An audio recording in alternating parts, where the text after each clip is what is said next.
Bienvenidas y bienvenidos. Hoy vamos a analizar un texto que, la verdad, plantea una paradoja brutal, casi una tragedia cotidiana. Mm, Se titula El pájaro y la jaula, y va de cómo a veces la persona que construye una jaula para no perder a quien ama. Termina quejándose de que su pájaro ya no vuela. Exacto. Hoy vamos a desentrañar cómo se llega a esa contradicción. Vamos a explorar el miedo, el control sutil y, bueno, la alternativa que propone el texto. Es que es una de las dinámicas más destructivas y a la vez más comunes. El texto usa esta metáfora para guiarnos por un proceso que a menudo es invisible. Ajá. Nuestra misión hoy es ponerle un poco de luz, ¿no? Entender no solo qué pasa, sino por qué. ¿Por qué saboteamos aquello que más decimos querer? Pues empecemos por el principio, que es casi idílico, diría yo. Sí. El texto arranca con una idea muy potente. Casi nadie se enamora de lo dócil, nos enamoramos de lo vivo, de lo espontáneo, de lo libre. Mm. Nos enamoramos, dice, del pájaro precisamente porque vuela. El vuelo es lo que nos fascina. Y esto es clave, porque choca frontalmente con esa idea romántica más tradicional de que buscamos nuestra media naranja para completarnos. Claro, Este texto parte de una premisa mucho más madura, creo yo. Nos enamoramos de seres que ya están completos, que tienen su propio cielo, su propio vuelo. ya. La tragedia, como veremos, empieza cuando olvidamos eso y regresamos a una idea casi infantil de la posesión. A esa primera fase, de hecho, la llama enamorarse del cielo. Y es pura celebración de la independencia del otro. Su risa, sus amigos, sus pasiones. El texto insiste mucho en esto. No queremos una extensión de nosotros, queremos un ser vivo. Pero me pregunto, ¿esa fase es siempre tan pura? ¿O las semillas del miedo ya están ahí, latentes desde el principio? Es una pregunta excelente. Psicológicamente, diría que ambas cosas son ciertas. Hay una admiración genuina, claro, Sí, pero para una persona con una base de inseguridad, cada manifestación de esa libertad que admira es también un recordatorio de que esa persona no le pertenece, claro. de que es autónoma y, por tanto, puede irse. Así que sí, en la admiración ya puede anidar el germen del miedo. Es la doble cara de la libertad del otro. Es lo que te atrae y lo que te aterroriza. Claro, y ahí es justo donde el texto marca el punto de inflexión, en la sección cuando aparece el miedo. De repente, esa admiración se contamina con preguntas como ¿Y si te pierdo? ¿y si prefieres a otro cielo? ¿Y si un día tu vuelo no regresa a mí? Exacto. Y fíjate en la distinción que hace el texto, que es muy sutil, pero crucial. No es que el amor desaparezca, No, sino que el miedo lo invade. El amor sigue ahí, pero pasa a ser un rehén de una emoción mucho más poderosa y primitiva, el pánico a la pérdida. ya. Y en ese momento se produce un cambio cognitivo fundamental. La mente deja de ser una espectadora que admira el vuelo y se convierte en una controladora de tráfico aéreo. Empieza a vigilar. Y esa vigilancia se materializa en lo que llama la jaula cotidiana. Lo que me parece más inquietante es que no habla de un gran acto de tiranía, sino de una construcción muy gradual, casi invisible. Totalmente. Los barrotes son frases aparentemente pequeñas como ¿con quién hablas tanto? O esa ropa es un poco llamativa, ¿no? ¿Por qué tardaste en contestarme? O, la verdad, ese amigo tuyo no me da buena espina. Exacto. Es que así funcionan los mecanismos de control coercitivo. Nunca empiezan con un portazo, sino con un susurro. El texto lo subraya muy bien. Dice que todo suma. Es como el síndrome de la rana hervida, ¿no? Sí, Si la metes en agua hirviendo, salta. Pero si calientas el agua poco a poco, no se da cuenta hasta que es demasiado tarde. Cada una de esas frases, de forma aislada, se puede defender como preocupación o interés. pero ahí está la pregunta del millón. ¿Dónde está la línea? Porque un has llegado bien es cariño, pero un ¿dónde estabas a las 10:05 ya no lo es? Claro.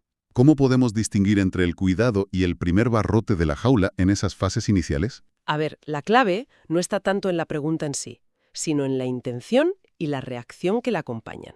Vale, O sea, la pregunta busca información para calmar una preocupación legítima o busca datos para ejercer control. Y sobre todo, ¿qué pasa si la respuesta no es la que se esperaba? Si la respuesta estaba con unos amigos, genera una nueva ronda de interrogatorios. ¿Qué amigos? ¿Dónde? ¿Hasta qué hora? Entonces ya no estamos hablando de cuidado. ya. El cuidado confía, el control sospecha. El cuidado busca el bienestar del otro. El control busca calmar la ansiedad propia a costa de la libertad del otro. Entiendo. Es un proceso de goteo constante que va limitando el espacio. Y supongo que vivir rodeado de esos pequeños barrotes día tras día tiene que dejar una marca profunda. Uf, claro. ¿Qué le pasa al pájaro cuando se da cuenta de que su cielo se ha encogido? Pues el texto lo describe con una palabra muy precisa. Apagamiento. No dice que muera, No. sino que se encoge. Es una erosión de la identidad. La persona empieza a reír más bajo, a opinar menos, para no generar conflicto. A vestirse de forma más neutra. Exacto, para no llamar la atención. Deja de contar cosas, no por maldad, sino por puro agotamiento, para evitar el interrogatorio posterior. Y a la vez, paradójicamente, empieza a explicarse y a justificarse mucho más. Vive en una auditoría constante. Totalmente. Y esto nos lleva a la contradicción más tremenda, a la queja final de quien controla. Has cambiado. Ya no eres como antes. Es que tiene narices. Es que tiene narices. Es como meter un león en un armario y luego quejarse de que ha perdido la majestuosidad de la sábana. Has dado con la metáfora perfecta. Es el núcleo de la tragedia que describe el texto y lo resume de una forma brillante. ¿Cómo era? Se destruye el vuelo y se reclama el cielo, se rompe el instrumento y se exige música. La persona que construye la jaula lo hace por miedo a perder al pájaro, pero Pero al encerrarlo destruye precisamente aquello que lo hacía ser un pájaro. su vuelo, claro. Luego mira adentro, ve un ser apagado y se siente defraudado, sin entender que es el arquitecto de su propia decepción. ¿Es una profecía autocumplida? ¿Totalmente? El texto lo sentencia con una frase que es demoledora. Nadie florece vigilado. Es imposible. Imposible. Y claro, todo este comportamiento de control necesita una justificación, una coartada emocional. Por supuesto. El texto lo llama el miedo disfrazado de amor. El control casi nunca se presenta a cara descubierta, ¿sabes? Se viste de otra cosa. Se viste de preocupación, protección, cuidado. La frase estrella, el gran mantra es, lo hago porque te quiero. ¿Qué es la gran excusa? ¿Y cómo desmonta el texto ese argumento? ¿Qué dice que se esconde realmente detrás? Pues lo desmonta sin piedad. La respuesta es tajante. No. Lo haces porque tienes miedo. El miedo se maquilla. Uf, Lo que se presenta como un acto de amor hacia el otro es, en realidad, un acto egoísta para gestionar la propia inseguridad. No se busca proteger al otro, se busca protegerse a uno mismo del dolor de una posible pérdida. es usar el amor como un escudo para no admitir el propio terror al abandono. Exactamente. Vale. Hasta ahora hemos hablado de una dinámica un tanto unilateral, un carcelero y un prisionero. ¿Mm? Pero el texto introduce un concepto que me parece aún más complejo. Las jaulas mutuas. Lo despacha bastante rápido, pero me parece fascinante. Significa que a veces la víctima también se convierte en carcelero. Exactamente. Y es una dinámica mucho más común de lo que parece. Empieza como una reacción. ¿Cómo? La persona controlada, para sobrevivir, empieza a esconder cosas. Oculta una conversación, miente sobre con quién ha estado, y cuando la otra persona lo descubre, su miedo se confirma y su vigilancia se intensifica. Claro. Y esto, a su vez, obliga al otro a ser todavía más sigiloso. O sea que se retroalimenta. Uno vigila, el otro esconde, lo que justifica más vigilancia, lo que provoca más ocultación. Es un círculo vicioso agotador, pero a veces va más allá. La persona inicialmente controlada puede empezar a ejercer control también, como una forma de equilibrar el poder O como una especie de venganza. Sí, una especie de venganza. Si tú revisas mi móvil, yo reviso el tuyo. Si tú controlas mis amistades, yo critico a las tuyas. Vaya. El resultado, como dice el texto, es desolador. 2 pájaros sin horizonte, 2 vigilantes cansados, 2 soledades atrapadas. Uf.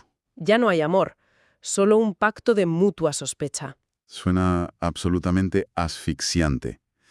Pero por suerte, el texto no se queda solo en este diagnóstico tan oscuro.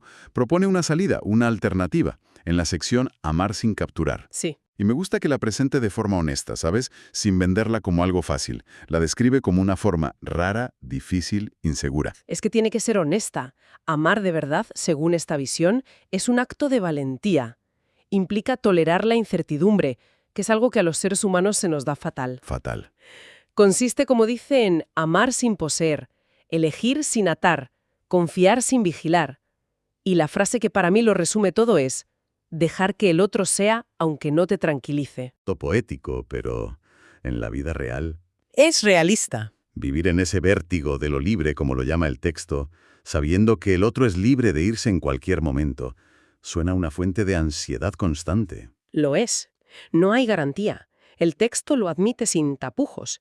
No promete permanencia, no protege del abandono, no anestesia. Entonces, ¿cuál es la ventaja? Aquí está la contrapartida. Es lo único que mantiene viva la relación. La alternativa es la jaula, que ofrece una falsa sensación de seguridad, pero a un precio altísimo. La muerte de la vitalidad, de la admiración, del amor mismo. Ya. La propuesta es cambiar la seguridad de la posesión por la verdad de la elección diaria. Confiar en que si esa persona se queda, es porque quiere, no porque no tiene otro remedio. Es una apuesta muy alta. Es la más alta de todas. Pero la conclusión del texto es rotunda y conecta con el inicio de toda la reflexión, porque solo lo libre respira. Claro. Si te enamoraste del vuelo, de la vida, de la espontaneidad, la única manera de conservar eso que amas es preservar las condiciones que lo hacen posible. Y esas condiciones son el aire y la libertad. Intentar enjaularlo es, por definición, asfixiarlo. Exacto. Al final, el epílogo lo resume todo en una elección fundamental que se nos presenta: cielo o jaula. Y nos lanza preguntas muy directas. ¿Prefieres seguridad o verdad? ¿Control o presencia? ¿Poseer o amar? Y me parece importante señalar que el texto no lo plantea como una cuestión moral de buenos y malos. No hay un villano y una víctima pura. No. Lo plantea como una cuestión de consecuencias. La consecuencia de elegir la jaula, de elegir el control, es inevitable. Cada vez que encoges al otro, encoges el amor. El final de ese camino es el vacío. Sin duda. Y el camino del cielo, el de la libertad, implica el riesgo constante de la pérdida. Pero como concluye el texto, solo en ese riesgo existe algo real. Exacto. Solo ahí hay una conexión auténtica. La frase final es el broche de oro, lo resume todo a la perfección.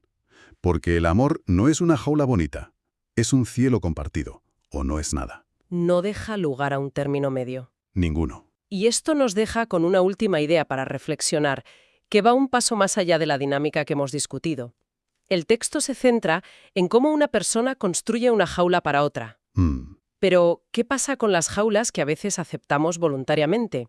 O, más inquietante aún, las que nos construimos para nosotros mismos, por miedo a nuestra propia libertad o a la responsabilidad que conlleva. Vaya. A veces, la puerta de la jaula está abierta, pero es el propio pájaro el que no se atreve a salir al cielo.